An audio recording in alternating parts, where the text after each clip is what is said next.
සුබ දවසක් කියලා. අදත් වේදනාවේ ශූන්‍යාන්තය සොයාගෙන යන මුර සංචාරයක් සමග නැවත සීරෝපයෙන් එකතු වෙනවා.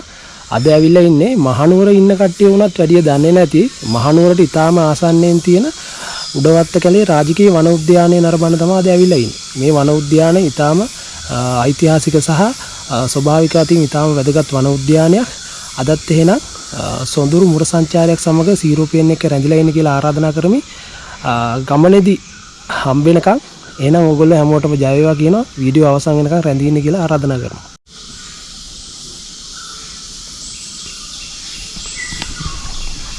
ඒ ඕගොල්ලෝ දැක්කේ උඩවත්ත කැලේ වන උද්‍යානයට ඇතුල් වෙනකොටම ඕගොල්ලෝ දැනුවත් කිරීමේ නාමපුවර සවි කරලා තියෙනවා මේ වන උද්‍යානය ඇතුලේ ඇවිදින්න ඕන විදිය ගැන. ඒ දැනුවත් කිරීමේ නාමපුවර බලලා ඕගොල්ලන්ට මේ වන උද්‍යානයේ වැදගත් තැන් වලට යන්න පුළුවන්. ආරම්භයේදීම හම්බෙනවා මෙන්න මේ වගේ ලස්සන පොකුණක්. ඇත්තටම මේක මේ ඉතාම ඓතිහාසික වගේම පාරිසරිකවත් වැදගත්කමක් තියෙන පොකුණක්. මේ පොකුණ ගැන කියනවා නම් මේ පොකුණ ඉස්සර පාවිච්චි කරලා තියෙන්නේ උඩවත්ත රාජධානී රජවරු සහ බිසවරු ජල පහසු සඳහා සම භාවිතා කරලා තියෙන මේ පොකුණ. ඒත් අද ඉතින් මේ වනසතුන්ට ජලජ ජීවීන්ට හොඳ තෝතැන්නක් වෙලා තියෙනවා මේ පොකුණ. රාජකීය පොකුණ කියලා තමයි මේකට කියන්නේ. ඉස්සර හොඳින් තියෙන්න ඇති. දැන් නම් පොඩ්ඩක් මේ නාන්න පුළුවන් තත්ත්වේ හරි පාවිච්චි කරන්න පුළුවන් තත්ත්වේ නැහැ. ඉස්සර හොඳ තත්ත්වයේ තියෙන්න ඇති මේ පොකුණ.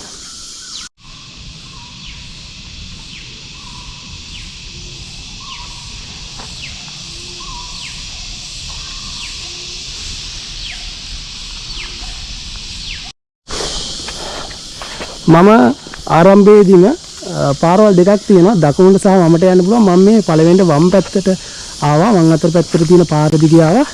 එතකොට ටික දුරක් එනකොට අපිට අර රාජකීය පොකුණ ඒ එක ඉවුරක දකින්න පුළුවන්. මෙන්න මේ යෝධ වුණ පඳුර. මේ උඩවත්ත කැලේ රාජකීය වන උද්‍යානයේ අපිට බලන්න තියෙන එක දෙයක් තමයි, විශේෂ දෙයක් තමයි මේ යෝධ වුණ පඳුර නම් කරන්න පුළුවන්. අන්න කට්ටිය ආපු සරුංගලයක් ඇවිල්ලා යෝධ වුණ පඳුර උඩ රැඳිලා තියෙනවා.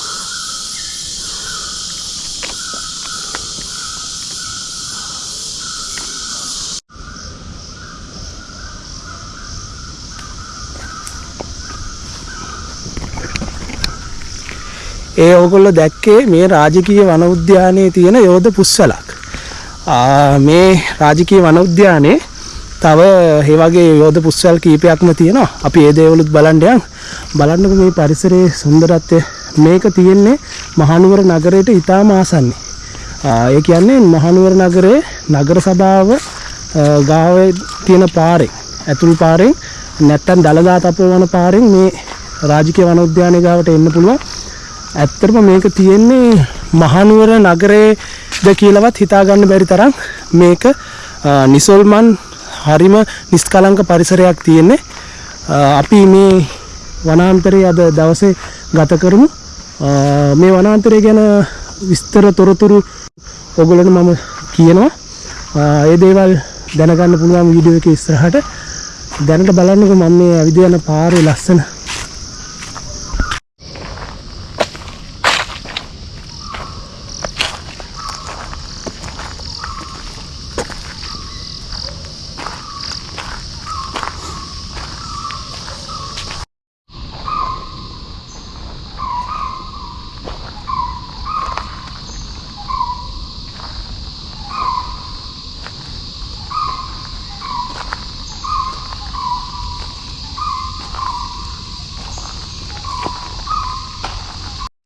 මේ වන උද්‍යානය ගැන තව විස්තර ටිකක් කියනවා නම් මේ වන උද්‍යානයේ හෙක්ටයාර 104ක භූමි ප්‍රමාණයකින් යුක්තයි. ඒ වගේම ලංකාවට ආවේනික ශාක, ලංකාවට ආවේනික කුරුල්ලෝ, ලංකාවට ආවේනික සත්ත්ව විශේෂ සෑහෙන ප්‍රමාණයක් මේ උඩවත්ත කැලේ රක්ෂිතයේ ජීවත් වෙනවා.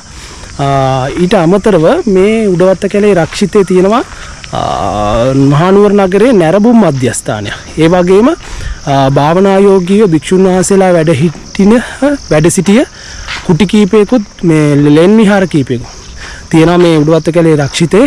අපි ඒවා බලන්න යන්. හැම එකක්ම මේ රැඳිලා ඉන්න කියලා ආරාධනා කරනවා සීරෝපේන් එක්ක. මම ඕගොල්ලන්ට කියන්න හදන දේ මෑත කාලිනව කියන්න හදන දේ තමයි මොකක්ද? Tamanට ඊටාම ළඟින් අපහසුතාවයක් නැතුව යන්න පුළුවන් තැන්වල පවා අපි නොහිතන තරම් සැනසීමක් තියෙන්න පුළුවන්. මම ඕගොල්ලන්ට ආරාධනා කරනවා ඒ වගේ තැන්වලට ගිහිල්ලා ඒ සැනසීම අත්විඳින්න.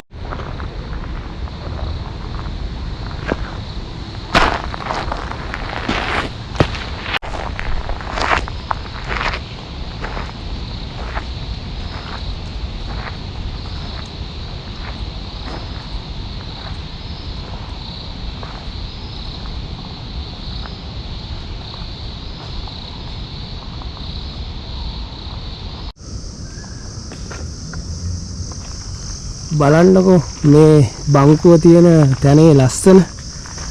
දවසක් වුණත් පුළුවන් නේද මේ වගේ තැනකට වෙලා ඉඳගෙන ඉන්න.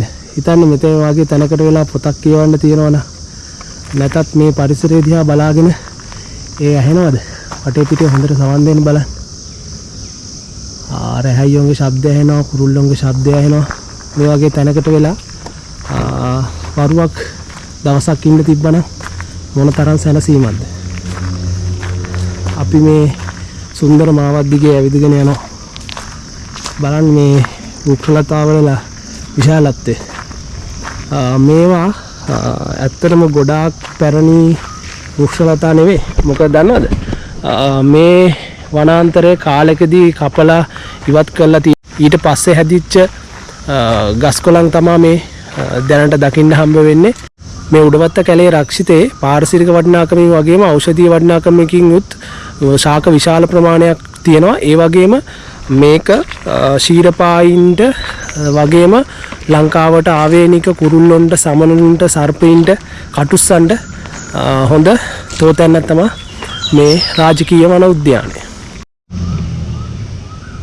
තාම ජීවේ තියෙන ගස් කොළන් වගේම මේ බලන්න මෙයා මේ පරිසරයට සේවාව ඉෂ්ට කරලා දැන් එයා නික්ම ගිහිල්ලා මැරී ගිය ගස් කඳක් තාම හැබැයි ඍජුව තියෙනවා.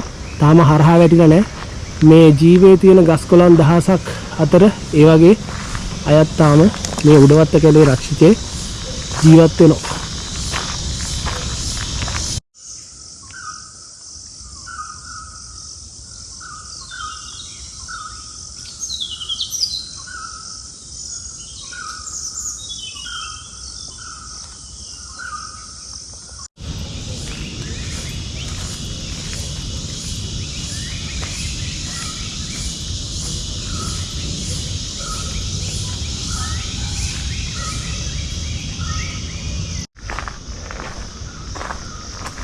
මේ ඕගොල්ලන්ට පේන්නේ උඩවත්ත කැලේ නා උයන. ඒ කියන්නේ පසු කාලීනව මේ උඩවත්ත කැලේ නාගස් විශාල ප්‍රමාණයක් රෝපණය කරලා තියෙනවා. මේ පේන්නේ ඒ සුන්දර උඩවත්ත කැලේ නා උයන. බලන්නකො කොච්චර සුන්දරයිද මේ නා උයන කියලා.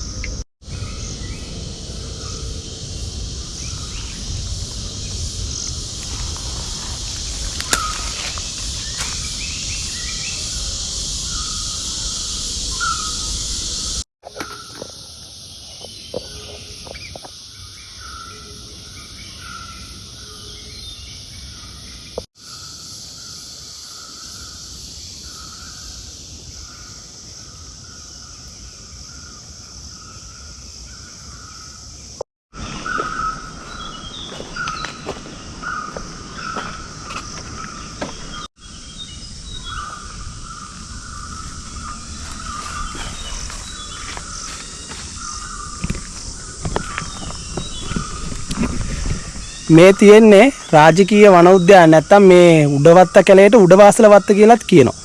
නැත්තම් තහංචි කැලේ කියලාත් කියනවා. මේ තහංචි කැලේ තියෙන යෝධ පුස්සල තමයි මේ තියෙන්නේ. බලන්නකෝ මේ පුස්සලේ විශාලත්වය. මේ බලන්න මම අත තියන්න මම මේ හිටන් ඉන්න තැනටත් වඩා මේ උඩින් තියෙන්නේ. ඒ වගේම බලන්නකෝ මේ ප්‍රමාණය මේ පුස්සලේ. මේ මගේ අතත් එක්ක බලන්න මේකේ ප්‍රමාණය බලන්න. ඊටාම විශාල පුස්සලක්. මම කිව්වනේ දැන් මේකට තහංචි කැලෙන් කියලා මේකට තහංචි කැලේ කියන්න හේතුව තමයි ඉස්සර අපි වගේ කට්ටියට මේ සාමාන්‍ය මිනිසුන්ට එන්න බෑ මේ උඩවත්ත කැලේට. මේක රාජකීය වන උද්‍යානය. කියන්නේ රජපෞල පාවිච්චි කරපු වන උද්‍යානය තමයි මේ උයන තමයි මේක රාජකීය වන උද්‍යානය. ඒකින්ද මිනිස්සුන්ට සාමාන්‍ය මිනිස්සුන්ට තහංචි හින්දා මේකට තහංචි කැලේ කිව්වා කියලා කියනවා. මම තාම අර පටන් ගත්ත පාරේ මේ පරිසරයේ සුන්දරත්වයේ විදින ගමන් ඇවිදිමින් ඉන්නේ. පුදුම තරම් සුන්දරයි. ඇත්තටම මේ පරිසරයේ නුවරට ළඟින් ද තියෙන්නේ කියලා හිතා ගන්න බැරි තරම්. ඕගොල්ලන්ටත් මම ආරාධනා කරනවා ඇවිල්ලා බලන්න කියලා. මම පුළුවන් තරම් ඕගොල්ලන්ට මේ පරිසරයේ සුන්දරත්වය තමයි විඳින්න දෙන්න උත්සාහ කරන්නේ. විස්තර data කියන්න මම වැඩි කැමති නෑ. මේ පරිසරයේ සුන්දරත්වය පුළුවන් තරම් ඕගොල්ලන්ට විඳින්න දෙන්න. මම හිතනවා මගෙත් එක්ක රැඳිලා ඉන්න ඕගොල්ලොත් බලාපොරොත්තු වෙන්නේ මේ දේ තමයි. අපිට data වලට වඩා වැදගත් මේ පරිසරයේ සුන්දරත්වය. මගේ බලාපොරොත්තුව මේ පරිසරයට ආදරය කරන මිනිස්සෙක් එක්කම හරි මිනිස්සෙක් බිහි කරන එක. මම දන්නවා මගේ වීඩියෝස් ළමයි බලනවා. වැඩි හරියක් බලන ළමයි තමයි. ඒ කට්ටියට මම ආදරෙන් ඔන්න ඕගොල්ලන්ට දුව පුතේ ආරාධනා කරනවා මේ පරිසරයට සත්තුන්ට ආදරය කරන මිනිස්සෙක් විදිහට මේ ලෝකේ ජීවත් වෙන්න.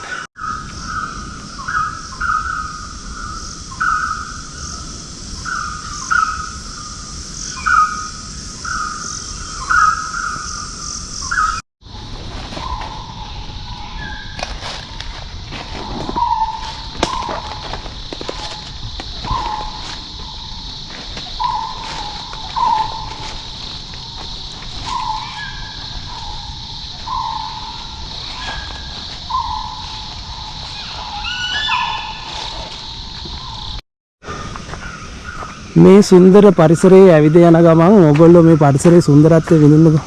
ඒත් එක්කම මම ඕගොල්ලන්ට පොඩි දේවල් ටිකක් කියන්න. මේ උඩවත්ත කැලේ රක්ෂිතය 1856 රක්ෂිතයක් විදිහට ප්‍රථම වතාවට නම් කරනවා. ඒක කරන්නේ සුදු ජාතිකයෝ. ඒ කියන්නේ ඉංග්‍රීසි ජාතිකයෝ තමයි මේක රක්ෂිතයක් විදිහට නම් කරන්නේ. සුදු ජාතිකයන් විසින් නම් කරපු ප්‍රථම රක්ෂිතයක් මේ උඩවත්ත කැලේ රක්ෂිතය. 1938 දී මේ රක්ෂිතය අභය භූමියක් ලෙසත් නම් කරනවා. මොකද මේ පරිසරයේ ඉරපායින් කටුස්සන් සමනලුන් කුරුල්ලන් විශාල ප්‍රමාණයක් වගේම මේ ඊටාම වැදගත් වෙච්ච ශාක පද්ධතියකුත් පිළිලා තියෙනවා. මම කලින් කිව්වා වගේම මේ පරිසරයේ සුන්දරත්වය ඇත්තටම මට වචනෙන් විස්තර කරන්න බෑ. ඕගොල්ලෝ ඇවිල්ලාම මේක අත්විඳින්න ඕනේ. බලන්න පුදුම තරම්. බලන්න මෙතන මේ කොලක් ප්‍රපාතයක් තියෙන්නේ. හරිම ලස්සනයි ඇත්තටම.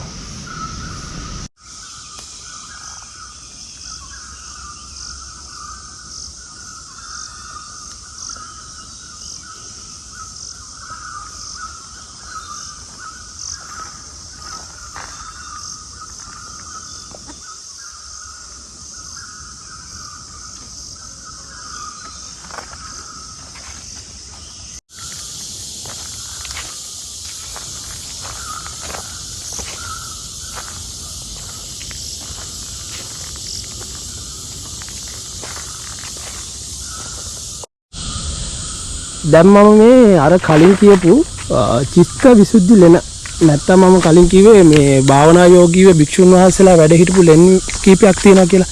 ඒ ලෙන් ටික බලන්න තමයි යන්නේ. මෙන්න මේ වගේ කොහොමත් සුන්දර පාරක තමයි යන්න තියෙන්නේ. අපි යමු. එතෙන්ට ගිහිල්ලා බලමු ලෙන් වල සුන්දරත්වය කොයි වගේද කියලා. මම දැන් මේ මෙතනින් පල්ලෙහාට බැහැලා මෛත්‍රී ලෙන සහ චිත්ත විසුද්ධි ලෙන බලන්න යන්නේ.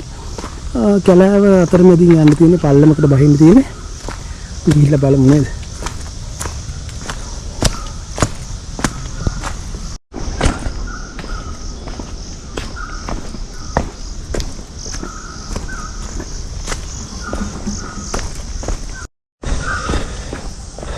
මේ තියෙන්නේ චිත්ත විසුද්ධි ලෙන. දැන් නම් ඒක භාවිතයට ගන්න පුළුවන් මට්ටමේ නෑ. ගරා වැටිලා වගේ තියෙන්නේ. මේ පේනවාද මෙන්න මේ ගලේ මෙන්න මේ ගල් ලෙනේ මෙන්න මේ කට්ටයක් වගේ කොටලා තියෙනවා. ඕකට කියන කටාරම කියලා. ඒ කටාරම් කොටන්නේ මේ ගල් ගේ ඇතුළට නැත්තම් ලෙන ඇතුළට වහින කාලේට වතුර ගලාගෙන යන එක නතර කරන්න තමයි ඔතනින් එහාට එතකොට වතුර පාර කැඩෙනවා. කැඩලා එතනින් බිමට තමයි වැටෙන්නේ. ඇතුළට ගලාගෙන යන්නේ. බලන්න මෙන්න මෙහෙම ස්වභාවයක් තමයි දැනට තියෙන්නේ. අඳුරුයි පරිසරේ වවුල්ලු ඉන්නා වගේ වවුල් ගඳ තියෙනවා. දැනටම පාවිච්චිට ගන්නේ නැහැ වගේ.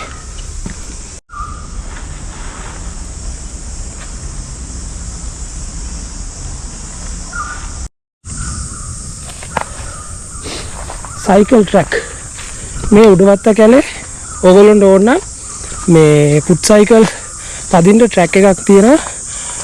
ඒක පාවිච්චි කරලා පයින් ඇවිදින්නේ නැතුව ෆුට් සයිකලයක උනස් එන්න පුළුවන්. ඉස්සර නම් පැය දෙකකට රුපියල් 500ක් ගෙවලා ගන්න ෆුට් සයිකල් තිබ්බලු. දැන් ඒ ෆුට් සයිකල් කැඩිලාලු. මේ ඒකින්ද පිටින් ගෙනාලා තමයි පදිනවා නම් ඕගොල්ලන්ට පදින්න වෙන්නේ. මම දැන් චිත්ත විසුද්ධියේ ඉන්න බලලා මේ යනවා නුවර නගරයේ පේන view point එක හොයාගෙන.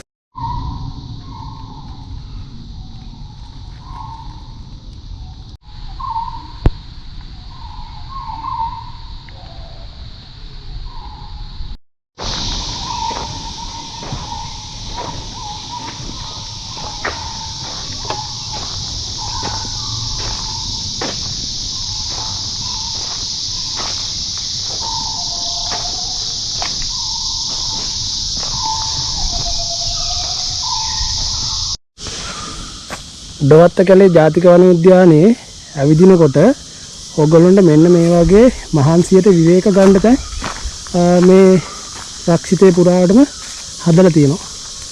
බලන්නකො යාළුවෝ රංචුවක් ඉන්න.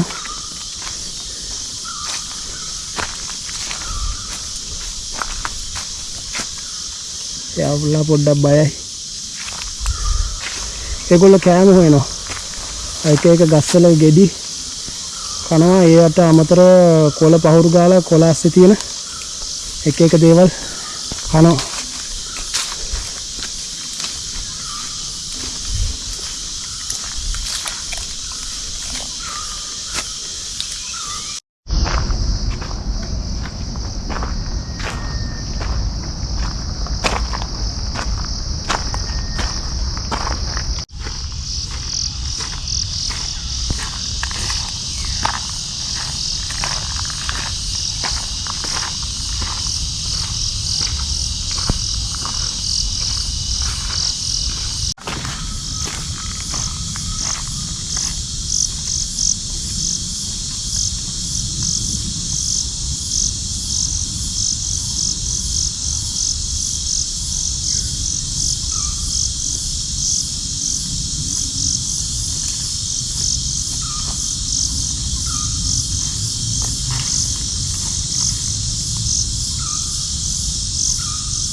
පේනවද මේ බංකුව තියෙන තැන පරිසරයේ සුන්දරත්වය? බලන්නකො මෙන්න මේ වටේම පේනවා උඩ කන්දක් වගේ තියෙනවා. මේ පැත්තෙන් පල්ලෙහා හෙල විශාල ගහක් යට මේ බංකුව තියෙන්නේ. මමත් මේ බංකුවේ ඉඳගෙන ටික වෙලාවක් ගත කරන්නේ. ඔන්න මමත් මේ බංකුවේ ඉඳගත්තා. ටික වෙලාවක් දැන් මේ සුන්දර පරිසරය දිහා බලාගෙන ඉන්නවා.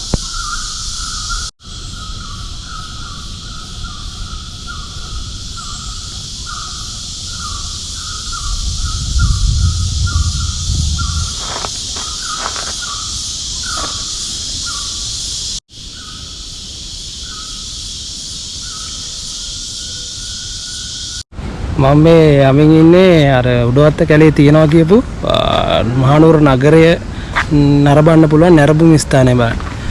මෙන්න මේ වගේ පාරක තමයි යන්න තියෙන්නේ. අපි එතන ගිහිල්ලා බලමු. මේ තියෙන්නේ නුවර ටවුන් එක බලන නැරඹුම් ස්ථානය. නුවර වැව මේ පේනවා. නුවර ටවුන් එකේ බෝගම්බර පැත්තේම පේනවා. KCC එක පැත්ත. එතකොට මේ පල්ලෙහායින් තමයි මාලිගාව තියෙන්නේ. මාලිගාවට පිටුපස්සෙන් පේන මහා කැලෑව. ඒ කැලෑව තමයි මේ ඉන්නේ උඩවත්ත කැලේ තමයි. ඒ පේන මාලිගාවට පිටුපස්සේ. මේ වගේ ලස්සන view එකක් තියෙනවා. කැමරාවට හරියටම පේන්නේ නැහැ. දියවිය ඇස්සට ඊට වඩා හොඳ දර්ශනයක් ගන්න පුළුවන් අර පේන්නේ අර පැත්තේ හන්තාන කන්ද පැත්ත. හන්තාන කඳු පන්තිය.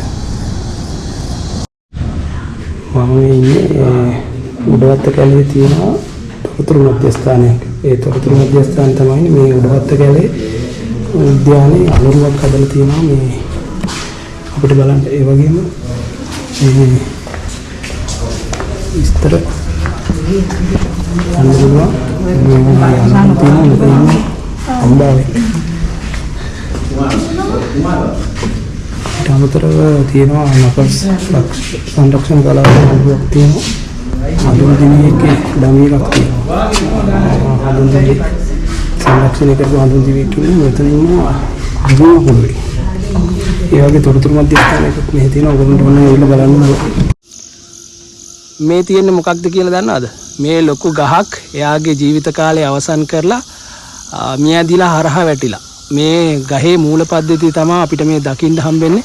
බලන්නකෝ ඒ මූල පද්ධතියේ විශාලත්වය. බලන්න මේක ඇතුලෙන් අපිට ඕන රිංගල යන්න උනත් පුළුවන්. ඒ තරම් විශාලයි මේ ගහ.